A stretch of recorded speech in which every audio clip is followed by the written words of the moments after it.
Paz e graça, pessoal, estou aqui mais uma vez para fazer mais um vídeo para este canal. Se você não é inscrito aí, se inscreva neste canal, deixe o seu like, compartilhe, que outras pessoas podem ter interesse, certo? Hoje eu quero falar sobre como funciona o meu curso de Teologia à Distância.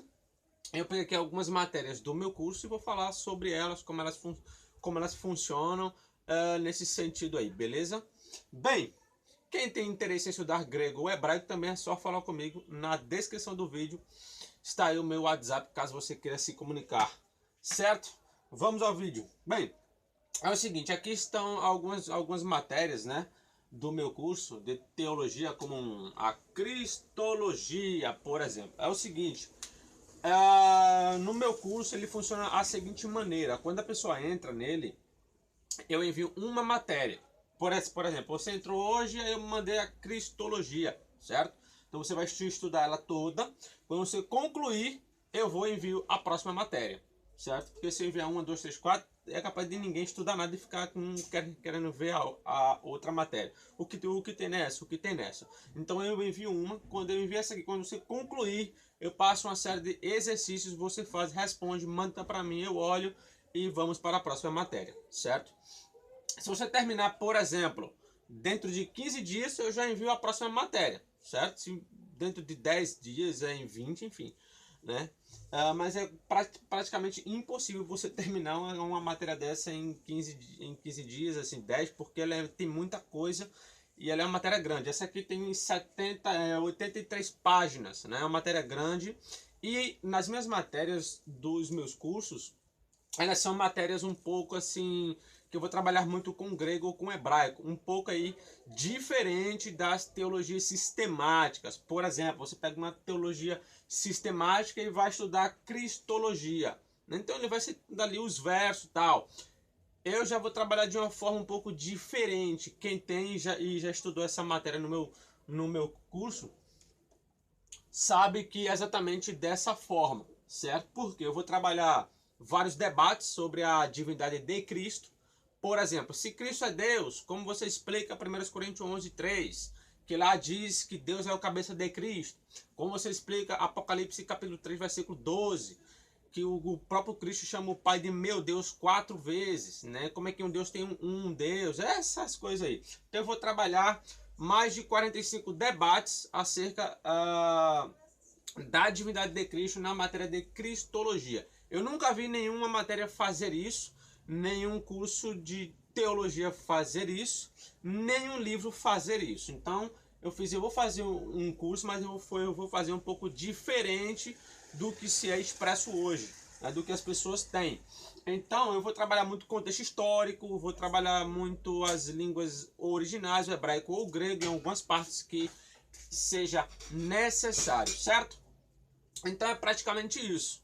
Tá? Ele é uma matéria exclusiva que eu fiz, é a cristologia, certo? Eu usei bastante matéria, bastante fontes históricas, claro, né? Inclusive eu cito lá na bibliografia no final da matéria.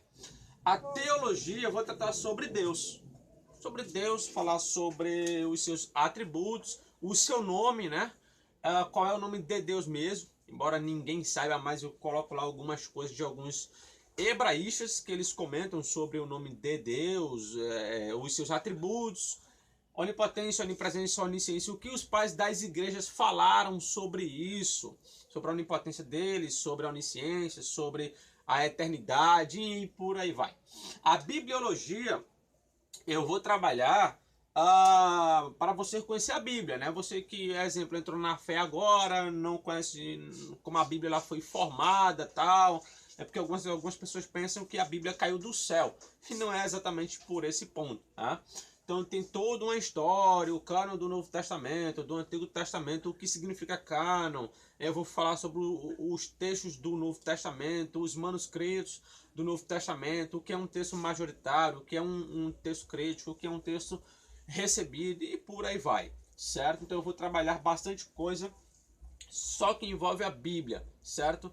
Quem foi que fez os capítulos e os versículos da Bíblia? Logo na primeira página eu vou falar sobre isso, qual foi o século em que fizeram isso e por aí vai. Aí eu vou saber que a pneumatologia, né? a pneumatologia, eu vou trabalhar sobre o Espírito Santo. Também vou trabalhar bastante debates acerca do Espírito Santo, porque algumas pessoas pensam ou falam, né, que o Espírito Santo ele não é uma pessoa, ele não é um ser pessoal, ele é uma força ativa de Deus. Um exemplo, lá acho que é Mateus 11, né? É Mateus 12, 28, assim, algo assim. Cristo diz que ele expulsa demônio pelo dedo de Deus. Mas lá em Lucas 11, 20, se eu não me engano, que é a mesma passagem, né? Lucas diz que ele escreve falando que Jesus expulsava demônios pelo Espírito Santo. Não, em Lucas ele fala pelo dedo de Deus e em Mateus pelo Espírito Santo. Então, dedo de Deus era uma figura de linguagem usada para se referir ao poder de Deus, entende? Então, fala, olha aqui, o Espírito Santo é o poder de Deus, né? Então eu vou trabalhar desses debates, essas coisas aí, que vão trabalhar a questão do Espírito Santo. São praticamente ali uns 20 debates que eu vou fazer nessa matéria aqui, coisa que eu nunca vi em nenhum curso fazer isso, certo? Então eu quis trabalhar de uma forma diferenciada no meu curso de todas as matérias. Aí você vai ter a Antropologia parte 1 e parte 2. Na parte 1 eu vou tratar sobre imortalidade, se o homem é imortal ou não, as visões que existem sobre isso. E um ponto muito interessante é que eu sempre abordo as matérias dentro de duas visões, ou seja, imortalismo e imortalismo. Eu vou abordar os dois pontos e deixar as pessoas tirarem suas conclusões. O homem é imortal, não é? Ele vai sofrer infinitamente ou não? Ele vai ser aniquilado ou não? E daí, sucessivamente, isso na parte 1. Já na parte 2 eu vou trabalhar muito sobre a questão da salvação do homem. Então eu vou envolver debates que abrangem a questão do arminianismo e o calvinismo. Por exemplo, eu vou pegar ali um texto e vou mostrar como o calvinismo interpreta e o arminianismo interpreta o mesmo texto. Você lá tira a sua conclusão para ver quem tem mais coerência. Aqui eu fiz uma matéria. Essa matéria aqui ela é uma criação minha, né? É a importância de estudar os originais e o contexto histórico. Essa matéria aqui eu estava pensando, eu criei ela, né, de um ponto de vista histórico, e eu mostro lá vários pontos históricos que você entende melhor um texto, né, e também dentro da língua grega e alguns pontos na língua hebraica, onde você entende melhor um texto em vez de uma tradução. Então é uma matéria muito importante para você estudar, para você ver que vai ter muita informação ali, bacana, né? E você vê a importância gigantesca que tem a língua grega, a língua hebraica e o contexto histórico das passagens, certo? Aqui eu fiz uma matéria, a Bíblia versus o ceticismo. Nessa matéria eu vou trabalhar como os céticos eles argumentam em relação à Bíblia, ou seja, por exemplo, os céticos eles têm uma ideia de que o livro de Gênesis capítulo 1 até o capítulo 11 ele é um plágio, ele é uma cópia dos mitos pagãos. Porque, por exemplo, a história de Adão e Eva, você vê um homem, uma mulher e uma serpente, né? A serpente tentou a mulher para fazer comer o fruto e tal.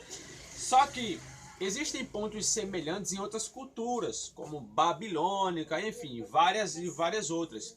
Então, dentro dessas culturas, tem uma história mesmo que fala que o homem ele foi tentado por uma serpente a comer a semente dos deuses, ou seja, é algo muito parecido. E esses relatos, eles são mais antigos do que a Bíblia. Então, como mostrar ou como ver que a Bíblia ela, de fato não é uma cópia desses mitos? Ora, se esses mitos são mais antigos, logicamente a Bíblia seria uma cópia, né? Mas eu vou trabalhar essas questões, também vou trabalhar o texto do Novo Testamento, onde alguns céticos, eles argumentam que tem muita variante, que dentro dessa perspectiva de muita variante, de um texto falar uma coisa, o outro fala outra, você não sabe qual é o texto original e logicamente o Novo Testamento ele não é de confiança. Já vi muitos céticos argumentando isso, então eu vou trabalhar um pouco sobre a manuscritologia do Novo Testamento dentro de um estudo que eu fiz dentro do Novo Testamento grego, certo? E entre outras coisas, né? Livros que aparentemente se contradizem também, eu vou falar sobre isso. Aí você vai ter hermenêutica, né?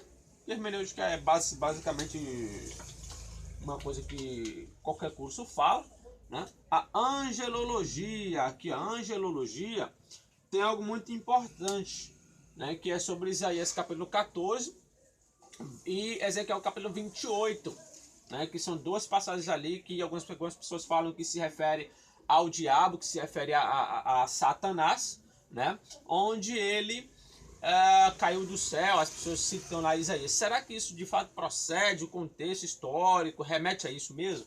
Então eu vou trabalhar esses dois textos de uma forma bem interessante, principalmente Ezequiel 28. Né? Eu vou trabalhar ali algumas partes que vai abordar esse assunto aí. Aí vai ter também escatologia, que foi uma matéria que eu não escrevi ainda, mas eu vou escrever. E história da igreja, que eu também não escrevi, ainda eu vou escrever. E entre outras matérias que eu vou escrever, né, porque todos esses cursos, todas essas matérias aqui, num caso, elas são escritas por mim. Então, logicamente, né, como eu escrevo matéria de hebraico, grego e teologia, então não tem como fazer tudo de uma vez. Então eu vou fazendo, né? Faço duas daqui, aí faço uma de hebraico, faço outra de grego e daí sucessivamente, certo? Então, pessoal, outro ponto muito importante na escatologia é que na escatologia ou em qualquer outra matéria, quando tiver um ponto polêmico, eu sempre vou abordar várias visões sobre o assunto, certo? Eu nunca vou dizer que a minha visão é a certa, que o que eu creio é o 100% correto, como basicamente os cursos eles fazem, porque um curso de teologia sistemática, ele vai trazer basicamente o que? A visão do autor, no que ele crê. Então ele vai botar aqui ali, você vai absorver e pronto. No meio é um pouco diferente. Aqui eu já vou abordar a questão do pós-tribulacionismo, que é a ideia que diz que a igreja ela passa pela grande tribulação. O mesotribulacionismo, que é a parte que diz que ela passa só uma parte e depois ela vai ser arrebatada no meio da grande tribulação. E o pré, que diz que ela não passa, certo? Então eu vou abordar os três pontos e você próprio tira a sua conclusão, certo? A história da igreja também eu vou abordar. Então todos esses pontos aqui que tem pontos divergentes, como a antropologia parte 2 que eu fiz, que envolve a matéria do homem, a salvação dele e tal. Então é uma matéria que eu fiz dentro do ponto de vista das visões diferentes. Eu vou abordar como o calvinismo interpreta alguns textos e como o arminianismo interpreta o mesmo texto, certo? Mesma coisa eu vou fazer em pneumatologia, que vai ter debate se ele é ou não uma pessoa. Em cristologia, para ver se Cristo é de fato uma pessoa, se ele é Deus ou não. E daí sucessivamente, beleza? Então, pessoal, é isso aí. Que Deus abençoe a todos vocês. Se vocês tiverem interesse no curso de teologia, é só falar comigo, certo? O valor é muito pequeno, é R$ 30 por mês. Caso você tenha interesse, tá bom? É só falar comigo, tá? E que Deus abençoe a todos vocês.